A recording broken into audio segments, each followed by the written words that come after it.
the inaugural Northstar Nationals from Brainerd International Raceway in Brainerd, Minnesota. The 9th stop on the NHRA Winston World Championship Series of Drag Racing. Brought to you by Budweiser. Remember, for all you do, this Bud's for you.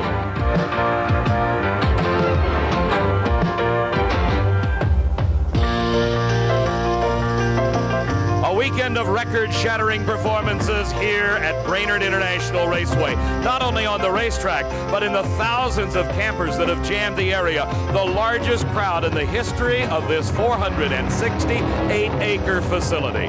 Hello, everybody. I'm Dave McClelland, and we hope you will enjoy what you're going to see. That is championship drag racing at its finest. The finest cars from throughout the United States, as far north as Canada, have jammed into Brainerd International Raceway for this inaugural Northstar Nationals.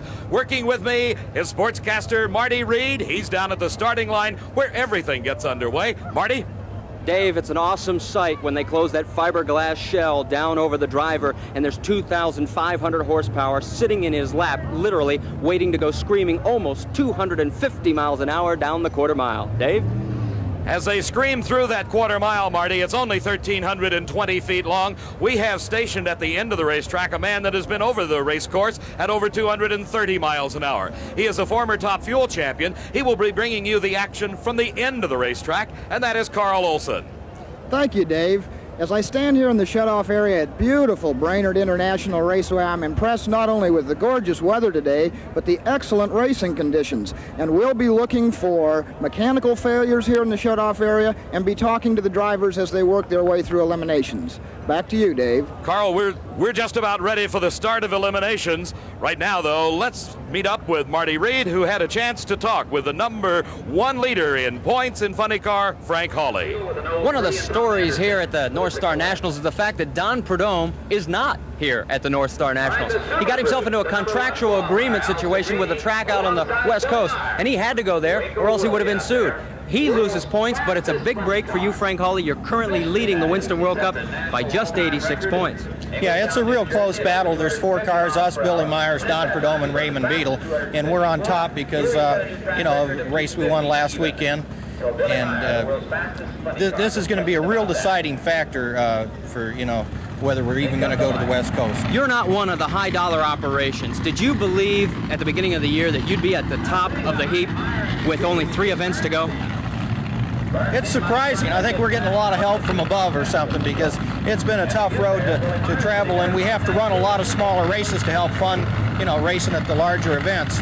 And the car run come out of the box the first of the year run really fast. So, we didn't have any reason to doubt it. As it looks right now with the hat and the shirt, it looks like you found a few sponsors because of your performance. Yeah, it helps out a lot, and there's companies that are willing to, advertise on the car, and they get a lot of publicity like you fine people out here today. Good luck to you. Thank you very much.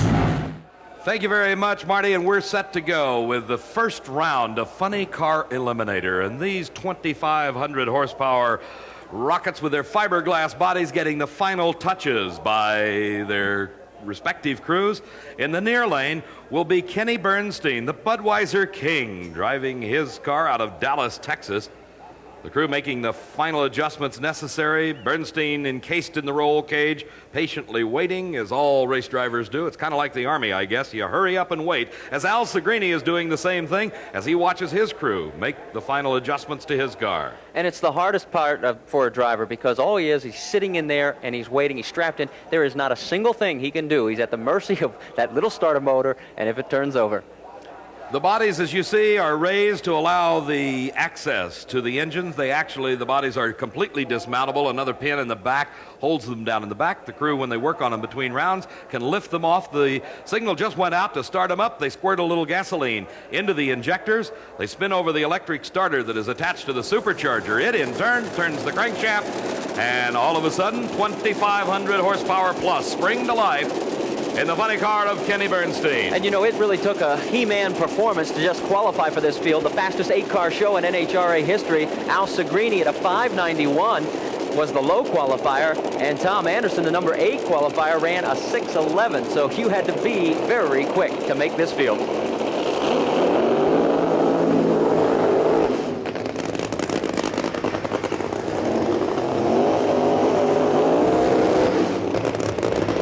One of the most popular types of drag racing cars in the history of the sport has become these nitro-burning funny cars.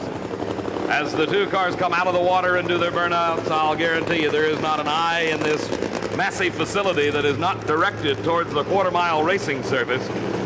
With Kenny Bernstein, the Budweiser King, up against the Super Brute Special of Al Segrini.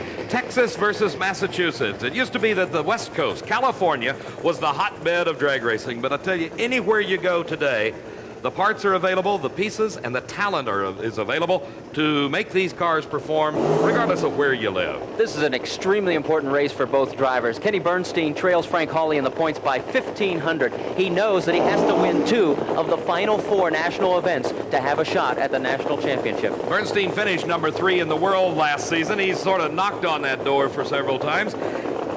He's an interesting story. Kenny had a little checkered drag racing career starting back in the early 60s. He drove a number of different funny cars, dragsters, drove a lot of things. Then he decided to go into business and opened a chain of restaurants, was very successful, decided to come back to drag racing, and what did he debut but the Chelsea King and then the Budweiser King cars, and has been ultimately successful. He is a professional racer, as is the Fabergé Super Brute car of Al Segrini.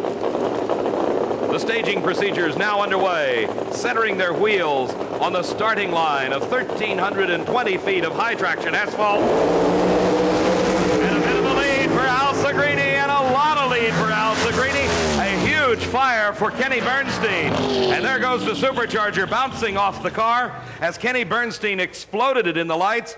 As our cameras follow him to a stop, both parachutes out. Bernstein exploding the engine. It's a 597 win for Al Segrini. The NHRA Safety Safari crew headed to the scene, and Bernstein sitting patiently in the car. Not an oil fire per se. It looked just like a supercharger explosion. And Bernstein, I am certain, is very upset with himself as the fire crew in their protective clothing come and attempt to raise the body. You can see right on the scene they carry all sorts of fire extinguishing compounds. Primarily the first thing that hits it is water, just to cool everything down. The drivers are utilizing all sorts of fire safety equipment and, of course, onboard fire extinguishing systems. But Kenny Bernstein coming out of the car, walking away from it. As you can see, Kenny Bernstein taking off his gloves, not real happy with things at the moment. And the overflow crowd here giving a round of applause to Bernstein, but that's not the way anybody wants to go out of competition. As we get a chance to look at it again, follow it closely, and you can see the heat waves coming up off the car, indicating, of course, tremendous amounts of horsepower out of these engines. Segrini at this point has about a 3-car length lead. Bernstein is trying to catch him. Things starting to go wrong with Bernstein at about this point. The motor starting to oil ever so slightly as things starting to come out of it. And there it explodes into a ball of fire. And that's the supercharger explosion. You see the supercharger coming up out of the flames right in front of the windshield. Now bear in mind, there's a driver sitting inside that car. He's trying to look through the flames, trying to figure out, what do I do next? All he is concerned with at this point is keeping that car straight, making sure that it does not get into the opponent's lane and does not go off the racetrack. After that bit of excitement, what more can we ask for? Who knows, as we continue in the first round of Funny Car Eliminator here at the inaugural Northstar Nationals at Brainerd International Raceway in Brainerd, Minnesota. We'll be right back. As the Budweiser King of Kenny Bernstein out of competition in the first round, Carl Olson has had a chance to catch up with him down by the finish line, and Carl is with Kenny at this moment. Thanks, Dave. Kenny, from our vantage point, it looked like you were about 3/4 of the way down the track, and suddenly there was just a violent explosion. Do you have any idea what happened? Well, not exactly what caused the explosion at this time, Carl, but obviously the supercharger, which is on top of the engine that forces the air and the fuel into the motor, just exploded, and it came off the car, and then a little bit of a flash fire for a second or two.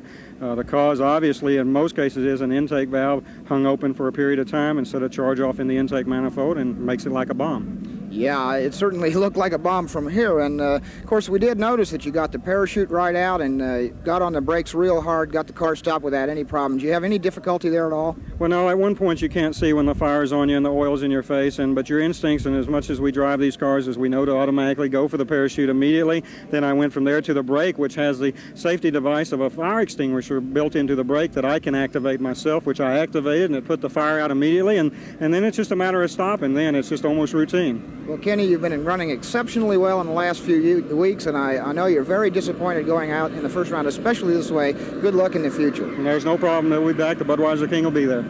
Thank you, Kenny. Back to you, Dave.